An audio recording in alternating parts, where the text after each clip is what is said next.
I was asked to make this presentation as a starting point. I will make certain points here which some would find slightly controversial, and I think this is the part of the beauty of this particular meeting, is that all of us has a tendency to have either personal views, not prejudiced views, but personal views from our observations, etc. And sometimes we'll say something controversial, and I think that is quite right. So what I'm going to do now is a quick resume of corrections of presbyopia by surgical techniques over the past 20 years or so. But before we start there, let's have a look at some population statistics. Okay? How long has Presbymania been going? For a few years. Has our core population of patients increased? Is it increasing? And the answer is yes. If we look at the figures that we have just now, we estimate that at the moment about a third of the population in most countries is presbyopic. A third of the population. Over the next 15-20 years, that group of people are going to increase. So if you have a practice where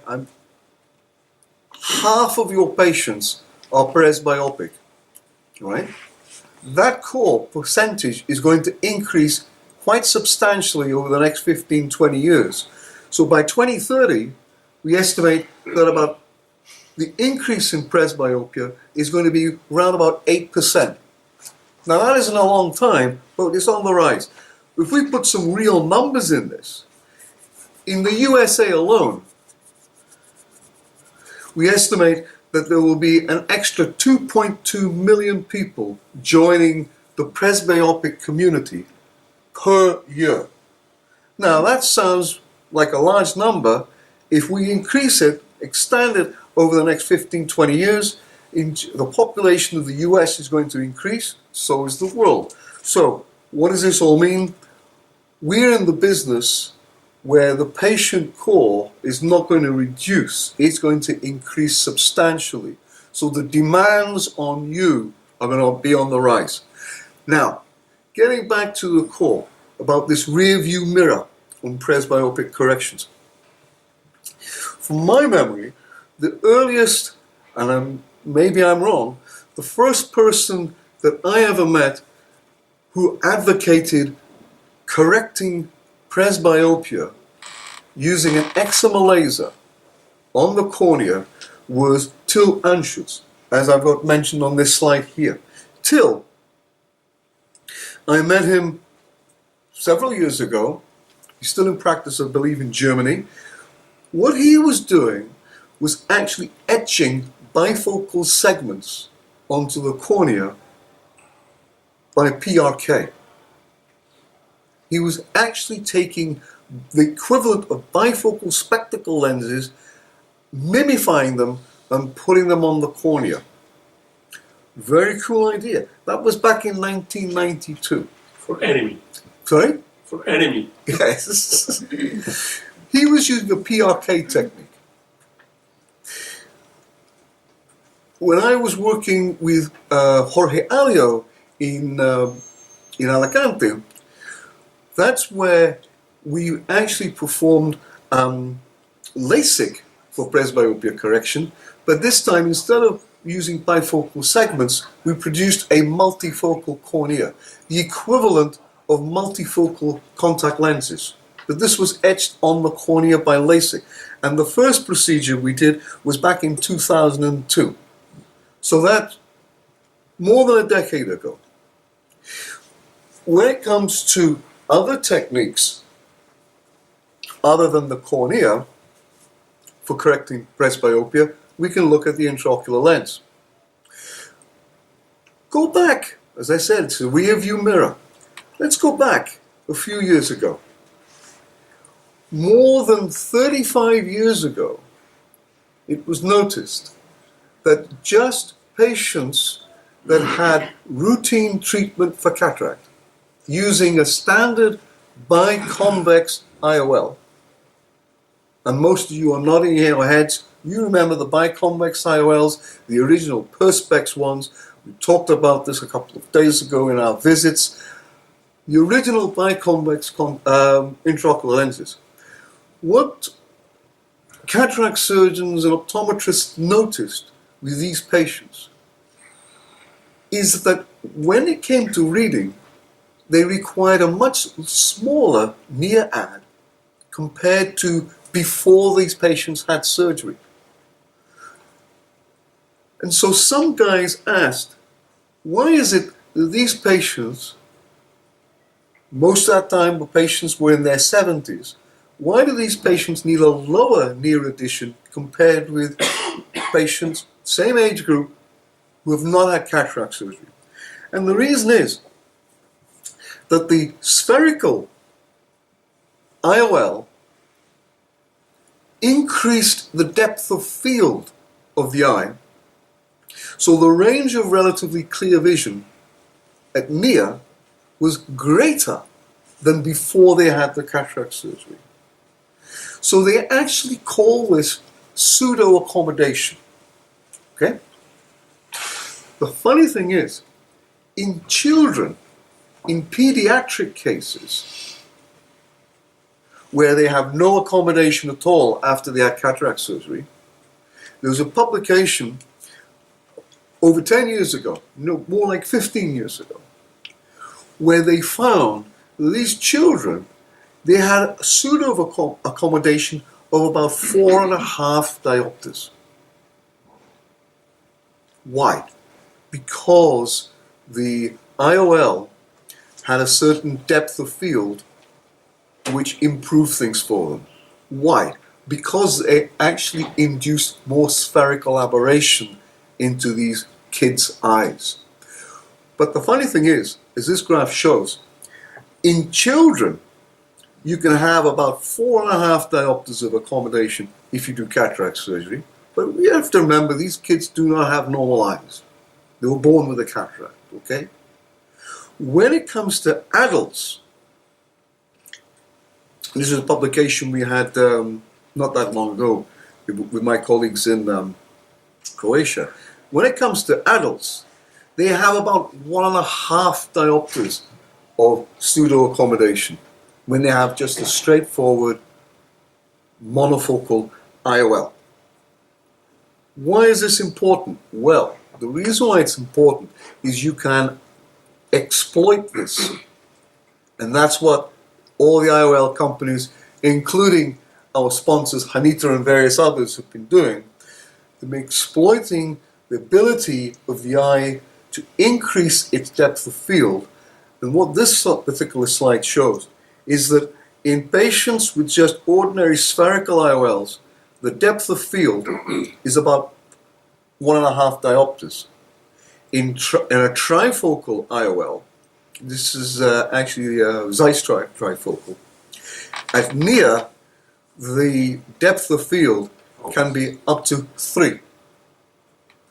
At distance, the depth of field might be about 2.5. The important point is, have you increased the range of relatively clear vision? The answer is yes. They might not be able to find that tiny planet in the sky, but you have increased their depth of vision. There are several publications showing us reviews of techniques used for correcting presbyopia. Corneal, lens, scleral. Two of the things that are missing in most of these publications are the lens softening techniques, the use of gels for implanting directly into the capsular bag, and actually the accommodative IOL, the movable IOL. These two tend to be ignored. Why that should be, I don't know. I really don't know. Maybe it's because the gel techniques haven't quite taken off yet. They have not had approval yet. So you cannot just go ahead and do them anywhere. Certainly have not had FDA approval. They're aiming for it, but they haven't got there yet. And it ain't cheap. to get that kind of approval. But let's go back again, using the rear view mirror. How many of you in this room performed PRK? This moment. Not right this moment, in the past. You have produced, you've Sometimes. done, right? What if you have done PRK? You use the old technique, maybe the 4mm optical zones, maybe 5. Those patients tend to come back to you when they're presbyopic later than you expect, okay? And a few years ago, my good colleague Alberto Artola in Spain, he came to me and he said, these patients that he performed PRK on, they develop presbyopic symptoms later, not before, later than anticipated. And he believed that PRK, by accident, you made the cornea multifocal. So I said to Alberto, let's do a simple study, and we did. The best studies are the simplest. The best haircut is the simplest one, as most of us guys know, right? Now, with PRK, we did this simple study, and this graph shows just using the J charts for acuity, the distribution of near acuity in patients that had PRK who are in their 40s, compared with age-matched norms, their near acuity is better, as this graph on the top left shows. But in this group, Yeah. the spherical aberration is bad. Yeah. In the night, the people have no good vision. No. For near is very good. Yes, because you're absolutely right. To have better depth of focus, Yeah. it's the same, positive and negative spherical aberration. But the difference is that in the night, the vision is poor. You're right. But we are not nocturnal animals, right? You are right. We're here to discuss the reading abilities. Their reading is better, and also their pseudo-accommodation, as shown on this slide, is better. Well, we have to be careful when you compare the population, because all the myopic eye, which be a PRK, has a shift of the presbyopia from 5 to 10 years. Yeah. For every myopic eyes. We know that. We don't have the curve, but it's a normal -3 or -2 have a presbyopic eye, or they feel the presbyopia at 50. You're right. This is compared to a 40 for an emmetropic eye. You're absolutely correct. That's why I showed this particular slide. You show that in age-matched myopes that have not had PRK, as shown in the top left, their near vision distribution is different from the myopes that had PRK. And lower graph shows that in the post-PRK myopes, their near accommodation was better than those patients at the same age, same distribution of myopia, but did not have PRK. Okay. So what you're saying is correct, and that's what this graph shows. So we are supporting each other on that point. But can that be related to the fact that they have bigger eyes and that there's more movement available because they have bigger eyes? And they still have a little bit of accommodation. Yeah, Can that be a factor? Yeah, there can be. But the point is, we did that with age and gender matched. So you're absolutely correct. The myopes become presbyopic later. That graph shows that here's the myopes that didn't have surgery with myopes that did have surgery. The myopes that did have surgery were still better off.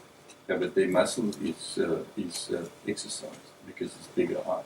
It could be, but both of them have got big eyes. If you're a myope, you've had PRK or LASIK, No, you still have a big eye. but not the guys that were metropic. They have smaller eyes, so their muscles are going to be quicker. No, But he match with Myopes. myop. A myop. Yeah. Oh, okay. Sorry. You want some more coffee? So, getting back to the general thing, the main point is that we changed the profile of the cornea. We've made it multifocal. You can change the profile of the cornea in any shape or form. You can make it prolate, we can make it oblate. There are several different shapes you can make, okay? As this slide shows. Now, the funny thing is, going back to IOLs now, we've gone from the cornea now into the IOL. Again, the problem is getting the right shape, as our friends from Hanita know, right? You've got to get the right shape. Shape is important. But there are controversies. How many of you are familiar with intracore? Most of the core presbyopic members know about intracore. Intracore, compared with PRK, intracore, the design of the intracore is to make the cornea more prolate. PRK actually made the cornea more oblate. So we have the opposite occurring. Both of them are improving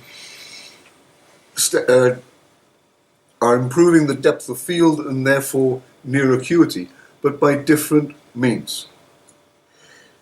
2002, we tried to make one eye prolate, the other eye oblate.